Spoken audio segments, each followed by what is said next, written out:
Hi everyone, welcome back to my channel. So another day, another ZenMarket unboxing. I feel like I've traded my manga hauls for just buying straight up merch. This box is a little bit heavy for some reason. I can kind of recall what I packaged into here, but yeah, let's just get into unboxing.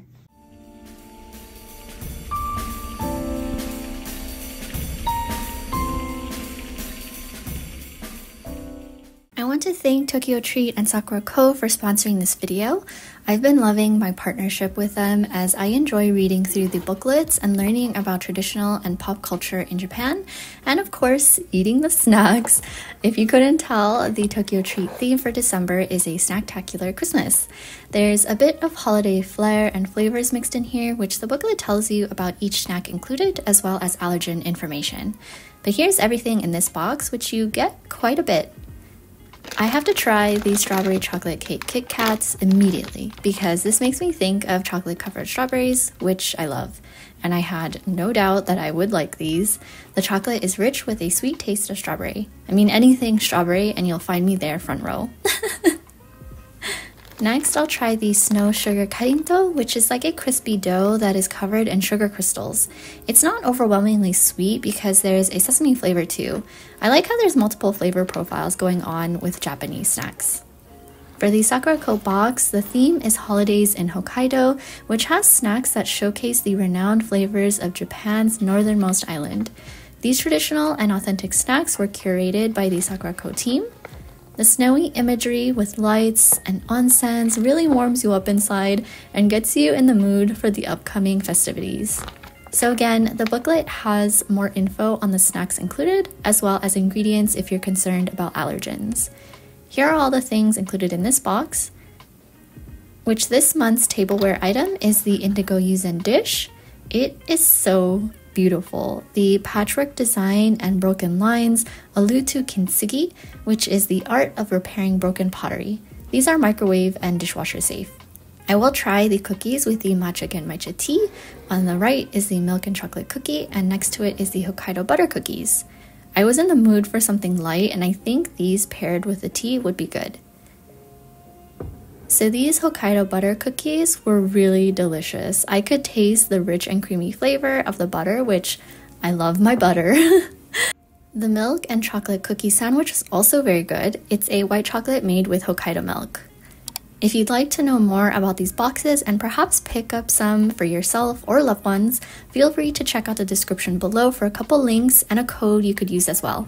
Thanks again to the TokyoTreat and Sakuraco team for sponsoring this video, and onwards to the unboxing.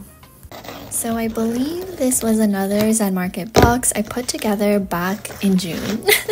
I'm slowly catching up on my proxy hauls because I just have 2 more after this, I think, maybe 3.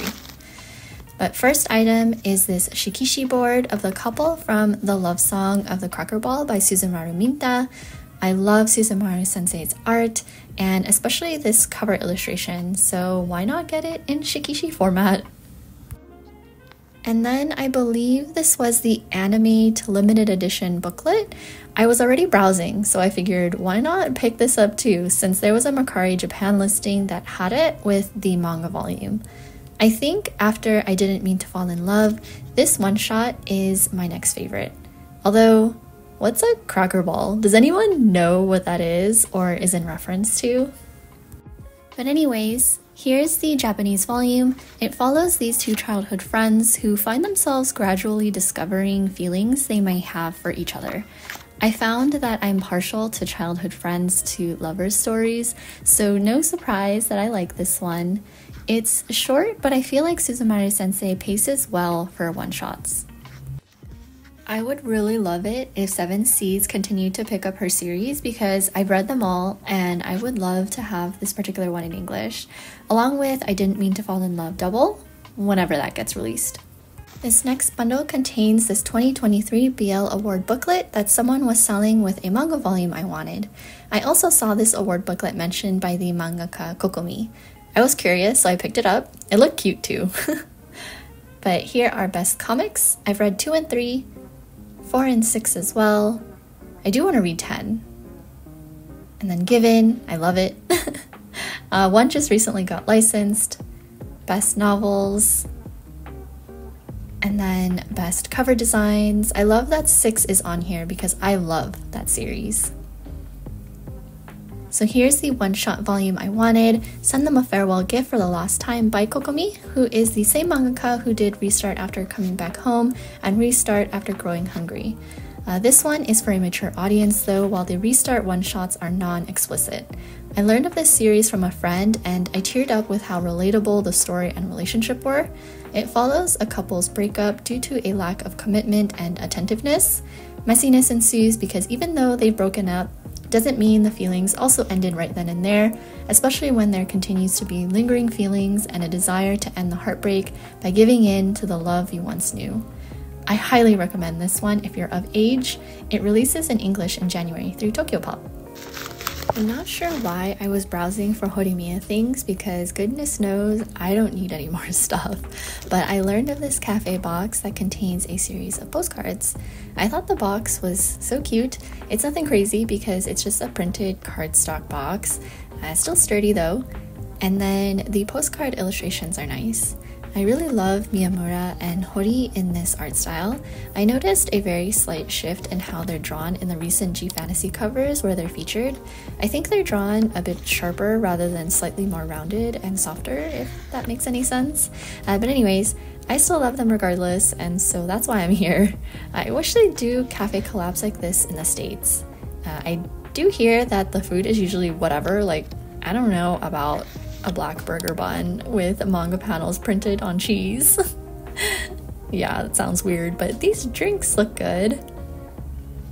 And these look like the items that were available at the event, which I believe this took place a couple years ago, I think, unless there was a more recent one.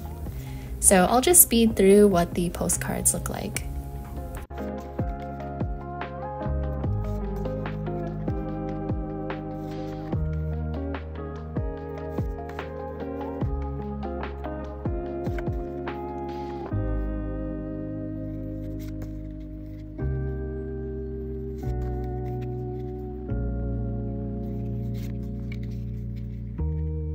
Onto my shelf these things go. I'm happy that the spine looks cute too and fitting next to my butler Miyamura and maid Hori Nendoroids. Now starts the Tokyo Aliens merch, which all started because I really wanted this postcard.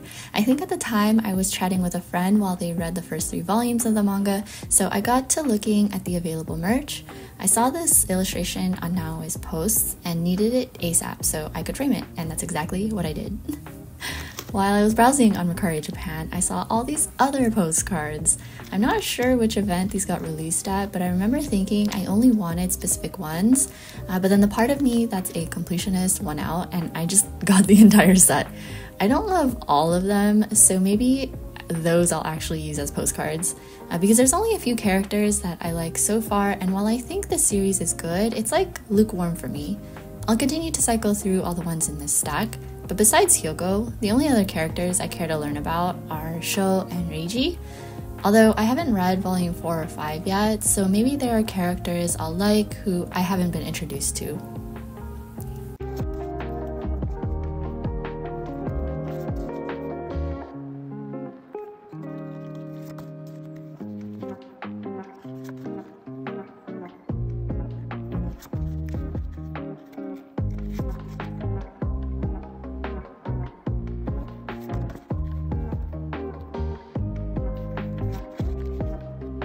For now, I file these away in my postcard booklet, which I flip through every now and then. As I mentioned, I like Sho and Reiji's characters, and Naoi's art and character designs are so stunning, so naturally, I hunted for their acrylic standees. They're a lot taller than I expected, but I just had to pick them up. The acrylic bases are also nice, and I love the graphics and vibe of the manga with the symbols and barcodes and overall sci-fi feel. Here they are on my shelf with the postcard I showed earlier. Last Tokyo Aliens item I got is this plastic print. I'm not sure what you could call these.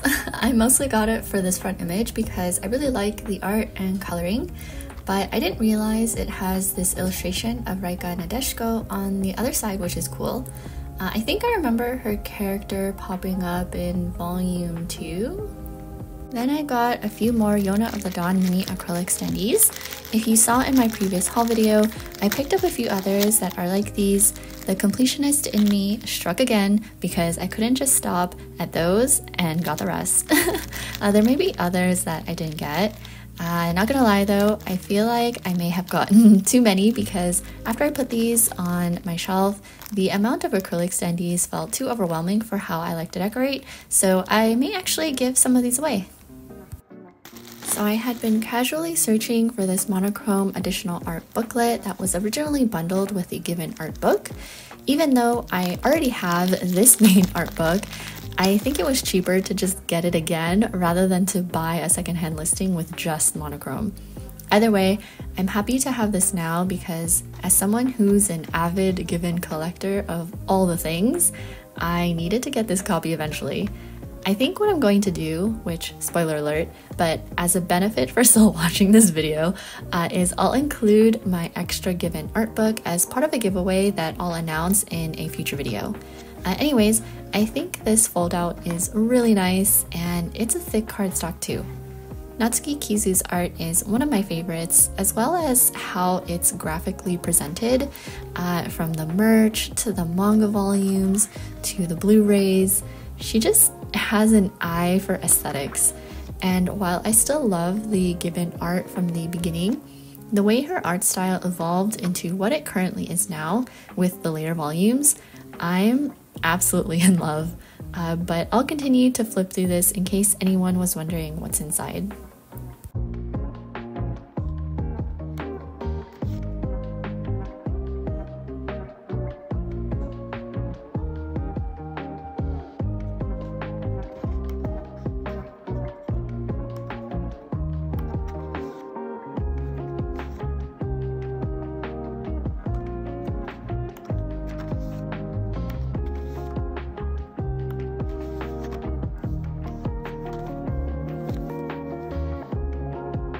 And last set of items are just some Genshin doujins. I'm not going to show what's inside since some are R18, but I'll show the cover and say the title. This first one is Desert and Honey. I love this artist and their art so much, and this all ages doujin is called A Scribe's Love Story. And then these last two, I don't really get Zhongli and Tartaglia doujins anymore, but this one is an interesting one if you can tell by the cover. And lastly, another favorite artist of mine did this doujin called The Two Geniuses and the House of Sweets. One of my top favorites for sure. Okay, so not as bad as last time. It's still a lot of stuff, I know. So we have a lot of my favorite things. Of course, Genshin, some Suzumaru Minta things, some Impulse Tokyo Alien buys, which I don't regret, a few more Yona acrylics to add to my shelf, these Horimiya postcards, of course, you know, paper goods, and postcards. I've been on a postcard kick, obviously. The given monochrome side supplemental art book, I guess. That one was a surprise to me. I honestly thought that was just going to be a cover, but it's a whole nother art book in a way. And then the, you know, of course, the BL stuff. So I'm really excited about these items. I'm going to be sifting through these, of course, as usual. And yeah, I hope you enjoyed this unboxing. Thanks again to TokyoTreat and Sakuraco for sponsoring this video. Feel free to check them out in the links below if you'd like some unique and tasty snacks for the holidays, or even to gift them out to loved ones. I will catch you in my next video. Take care.